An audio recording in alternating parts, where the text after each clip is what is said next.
నమస్కారం. ఎవరి అండదండలు లేకుండా స్వయం కృషితో ఎదిగిన వాళ్ళంటే నాకు ప్రత్యేకమైన అభిమానం. ఎందుకంటే సినిమా అనే ఈ రంగుల ప్రపంచంలో నేను కూడా ఎదిగింది ఆ స్వయం కృషి అనే తారకమంత్రంతోనే. ప్రస్తుతం స్వయం కృషితో అంచెలంచెలుగా ఎదుగుతున్న యంగ్ హీరో కార్తికేయ నా అభిమాని. నాకు కూడా అతని పట్ల ఒక సోదరభావం ఉంది. కార్తికేయ ప్రస్తుతం నాకు చాలా ఇష్టమైన నా సినిమా రాజా విక్రమార్క అదే టైటిల్తో ఒక యాక్షన్ ఎంటర్టైనర్ చేశాడు. ఆ సినిమా ట్రైలర్స్, సాంగ్స్ నేను చూశాను. చాలా ఇంట్రెస్టింగ్ అనిపించాయి.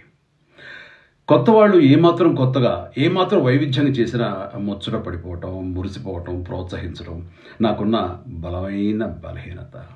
అందుకే ఈ నవంబర్ 12న ప్రేక్షకుల ముందు వస్తున్న రాజా విక్రమార్క సినిమా గురించి, అలాగే మా కార్తికేయ గురించి మీతో ఇలా షేర్ చేసుకుంటున్నాను.